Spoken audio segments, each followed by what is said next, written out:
day at President Lincoln's cottage, we engage with visitors in conversation on difficult topics, from grief to slavery to American identity.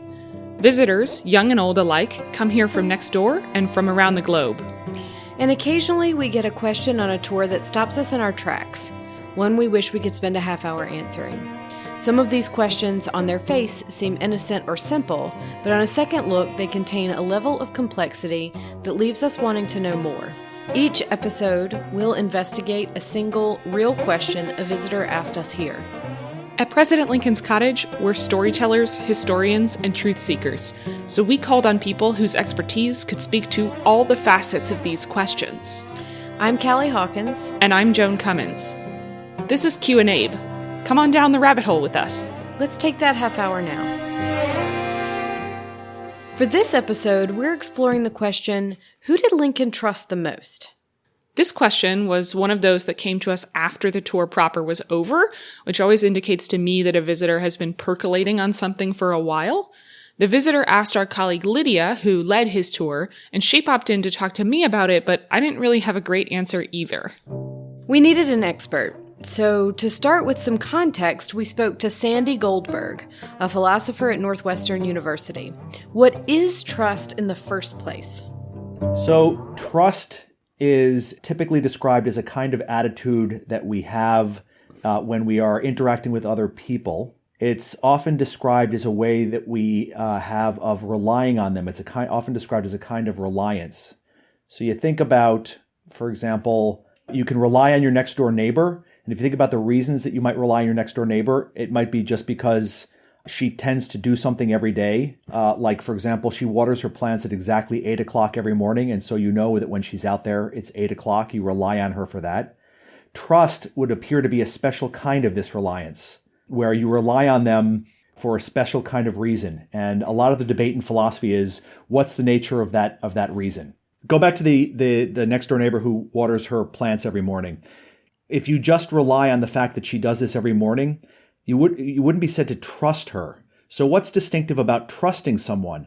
If you trust someone, you typically rely on them because, perhaps you think that they know that you're relying on them, and they use the fact that you're relying on them as a reason to be reliable. So some people think that's what trust is. Trust is a way of relying on people where you signal to them that you're relying on them in the expectation that they will recognize you're relying on them as a reason to be reliable.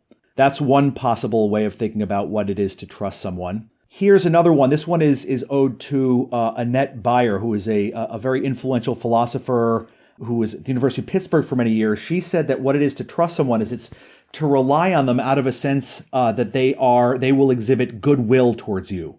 That is, maybe you take my interests into account when you're behaving. You think about me from the perspective of what you should do, and I rely on you to have that goodwill, and that's precisely what trust is. One of the things that Beyer pointed out that I thought was really interesting was that when you trust someone and they let you down, your reaction is one of not just disappointment, but sometimes even you have a more moralized reaction, like you're outraged or you're resentful. So if I trust you to water my plants when I'm gone and you don't do so, I get upset with you. Whereas if I was just relying on my next door neighbor to water her plants at 8 o'clock every morning, but she didn't know that I was relying on her in this way, if one morning she decided not to water her plants at 8 o'clock, I wouldn't be outraged or resentful or upset with her. I might be disappointed, but I wouldn't have those moralized reactions. And Beyer pointed out that she thinks that's the core to trusting someone, that you put yourself in a position where if they disappoint you, you will have these moralized reactions. And if they actually live up to your trust, then you'll have positive moral reactions towards them. This was something I found it easy to identify with. I looked up Annette Beyer's work, and the other thing she says about it is that you tend not to notice trust exists until it's broken, which I also thought was a great insight. It's a powerful, visceral feeling when your trust is broken, and there's nothing that's quite the same.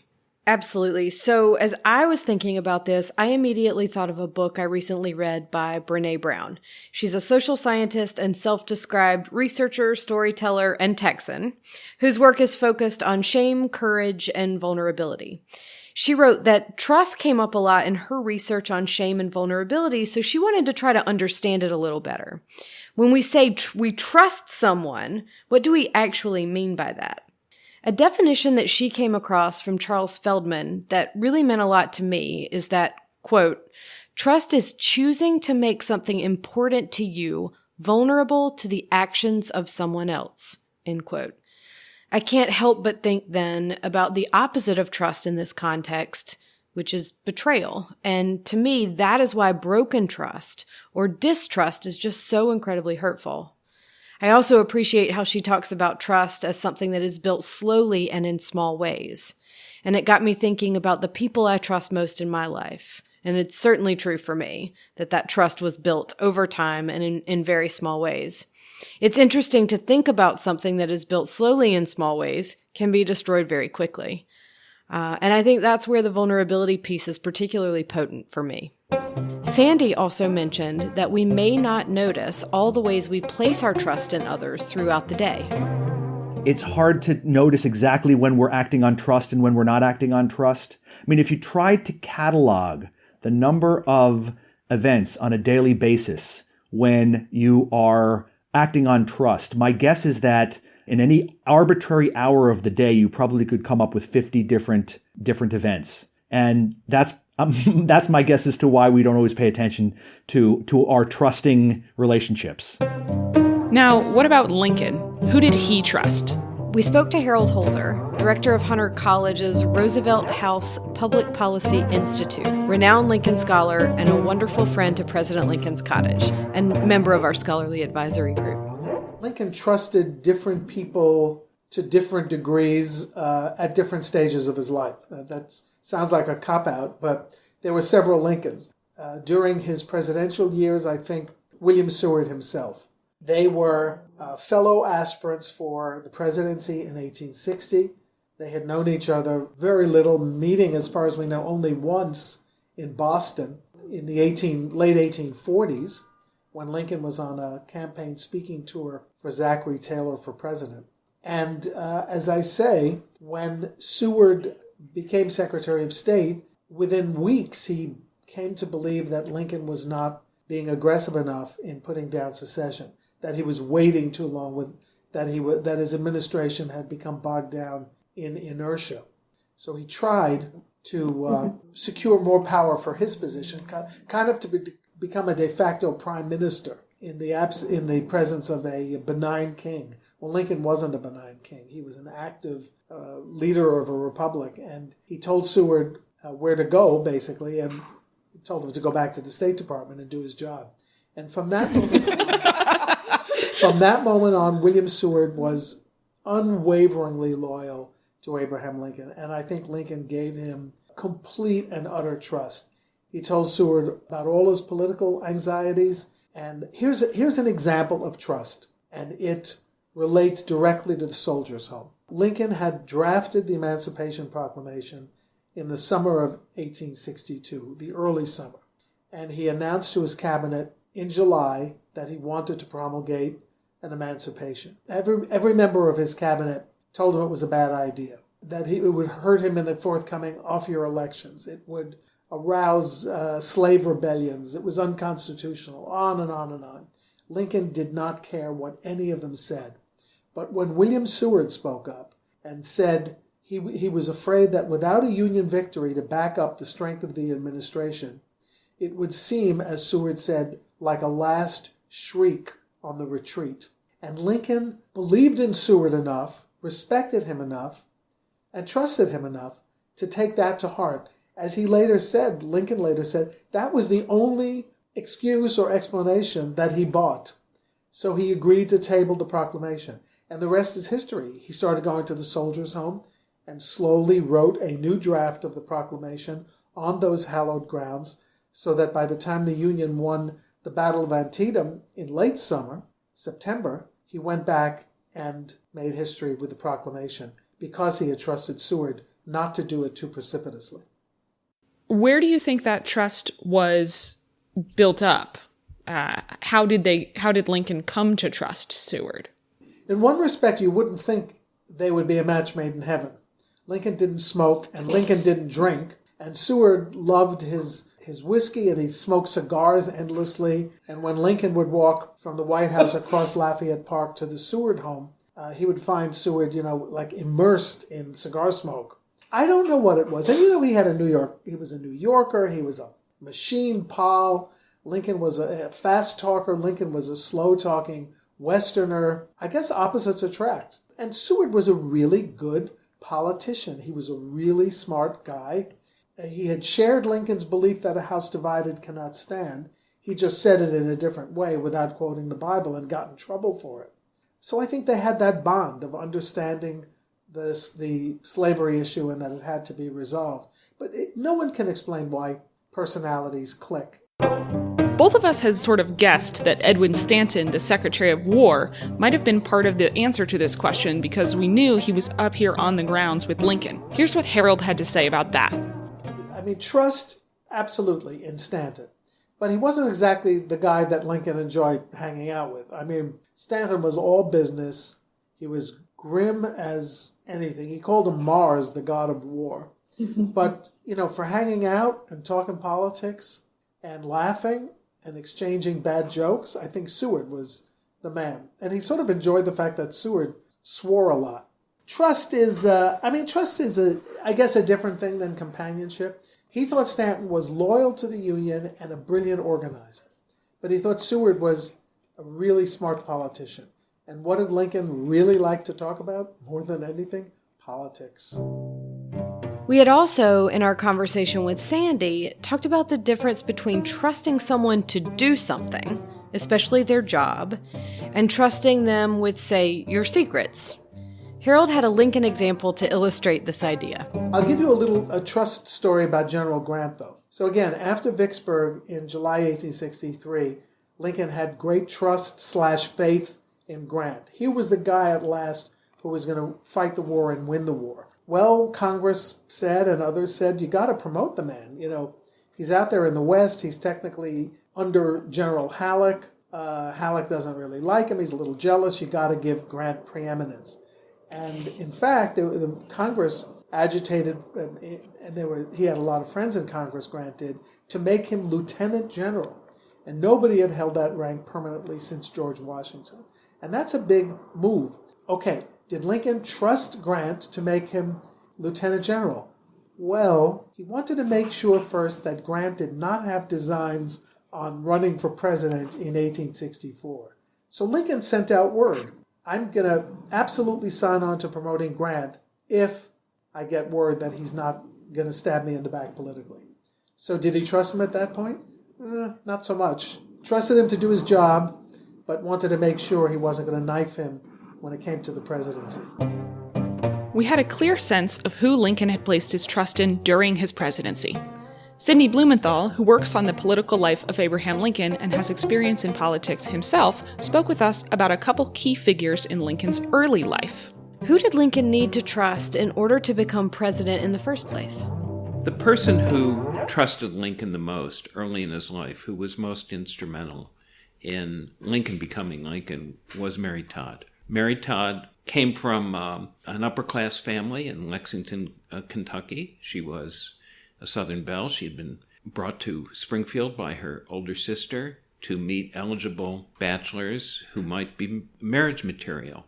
And instead she fixed on this figure of Lincoln, who her family considered, as they put it, a plebe. But she believed in his potential. She had said as a child, having known Henry Clay, who was the business partner and political ally of her father, that she wanted to marry a president. I'm sure she didn't know that Abraham Lincoln might be a president, but she thought, having the pick of all the men in Springfield, that he was somebody who could go far. So here's someone else who we don't think about, but who was a major figure in Lincoln's life. His name was Jesse Fell. He was an industrialist. He was a philanthropist. He was an early conservationist, and he was an abolitionist.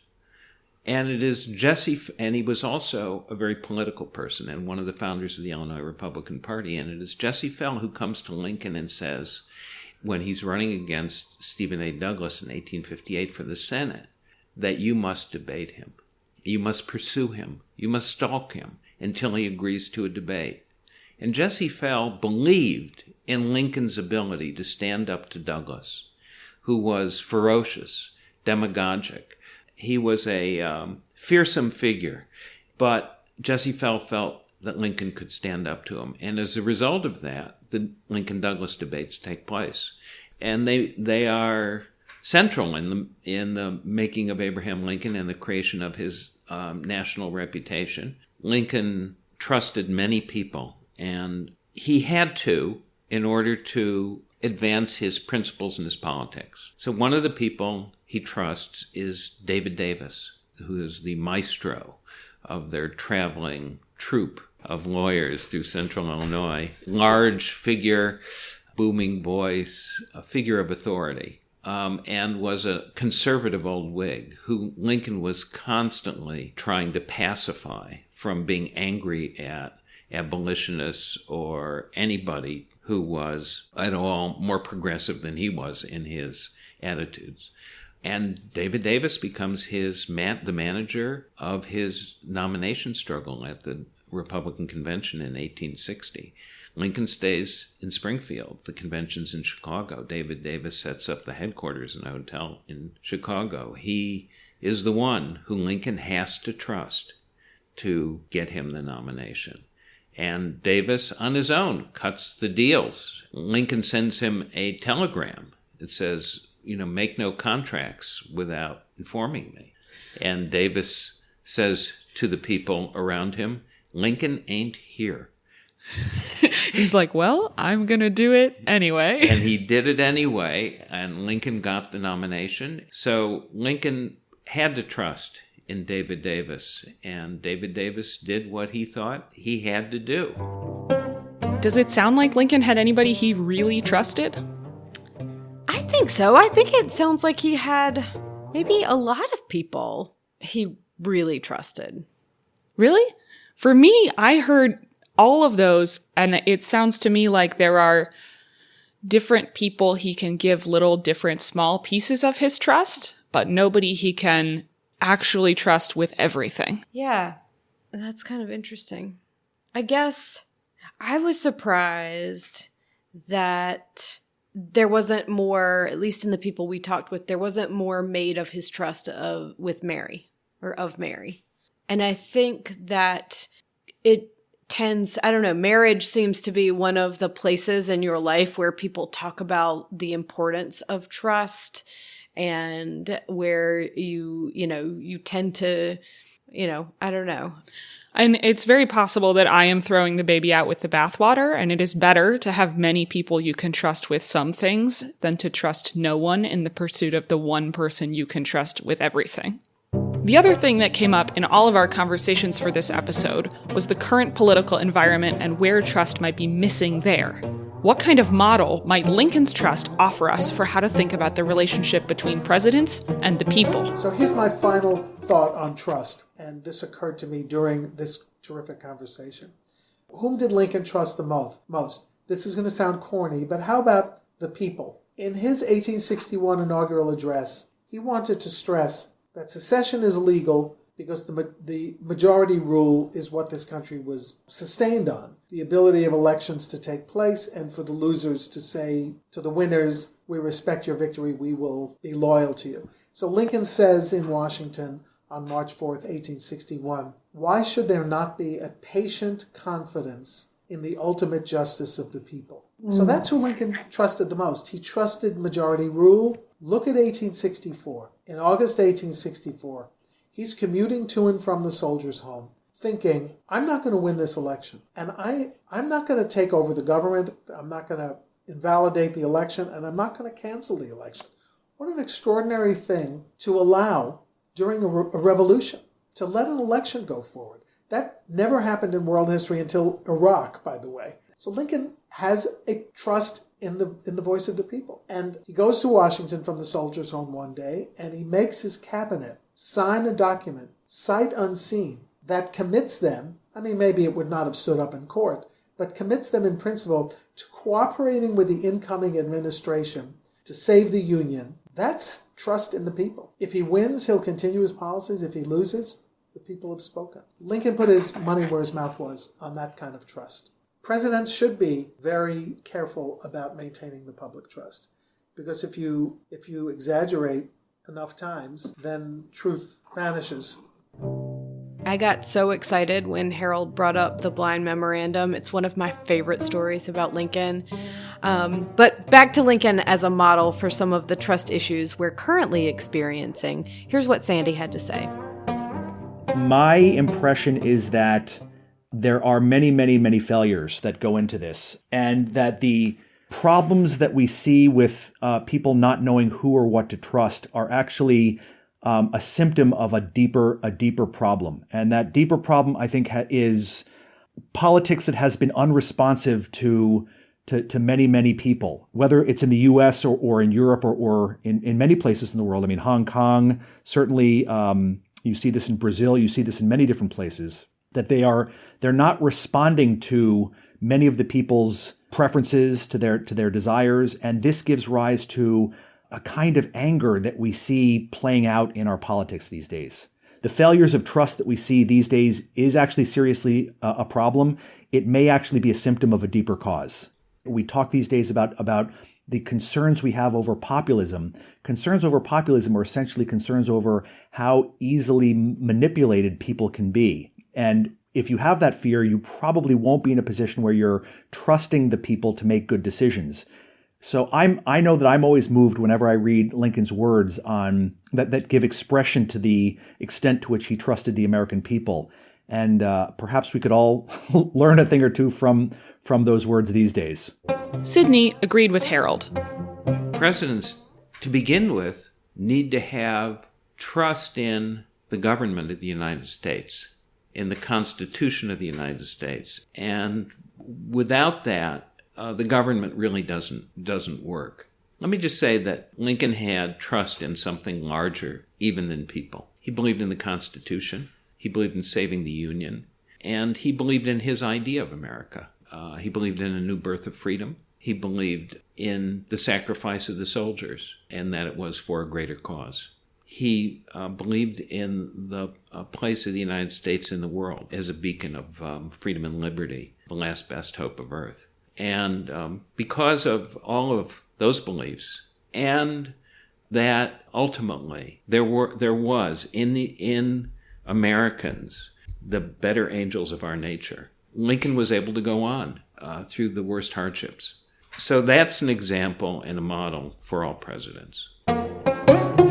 I think Lincoln's trust in American principles and in America's people is incredible, in both senses of the word. First, in that I think it is a great and important thing, and probably is part of what carried him through these vast difficulties he was experiencing.